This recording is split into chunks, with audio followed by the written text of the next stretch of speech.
یو سړی څنګه کدنو زه ته حاضر شوم یلقن لا اله الا الله چې په ټیم کې هغه تر کلمې د توحید د لا اله الا الله تلقین کېدلی شو ډېر په کثرت سره دا په مخ کې د خبرې ذکر وشو چې لا اله الا الله یوا لا اله الا الله یوا فقال في آخر ما قال آخری خبر دې سړی وکړه چې هو کافر بما تقولو هغه کس نه ویلا چې ته کوم الفاظ ماته وې کوم کلمات ماته وې زه په دې باندې کفر کوم هغه سړی په دغه ټیم کې جرأت نشو کولی چې دا کلمې ویلې بلکې الټا دغه دماغ کار نه کوي زه په دې کلمه کفر کوم پاک حالات کې مړ عبدالعزیز بن ابي رواد وایي ما د خلکو نه تپوس وکړو دی پخپله وایي ما د خلکو نه تپوس وکړو چې د سړي خو داسې خبره وکړه دې سړي کار څه کاوه ویل هغې راته ویل چې هو مدمن الخمر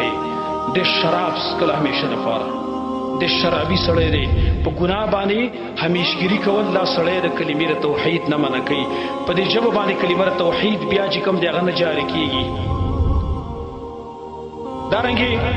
بیا په خپل عبدالعزیز بن ابي رواد فرمایي یو بل سړي خوا ته هم حاضري شوې وه هغه ته خلک وایي چې لا اله الا الله ویوه ویو په دغه ټیم کې لوبې شروع کړې فجعل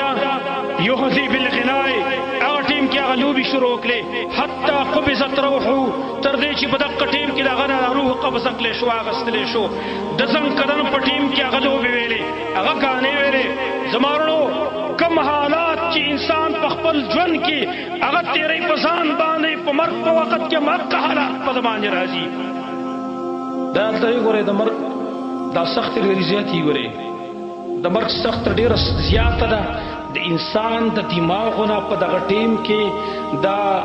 هغه شعور چې کوم وي هغه پوی هغه هم ترې اخیستلی کېږي سخته یې که نه کله چې په سړي باندې سخته راشي که ستاسو خیالي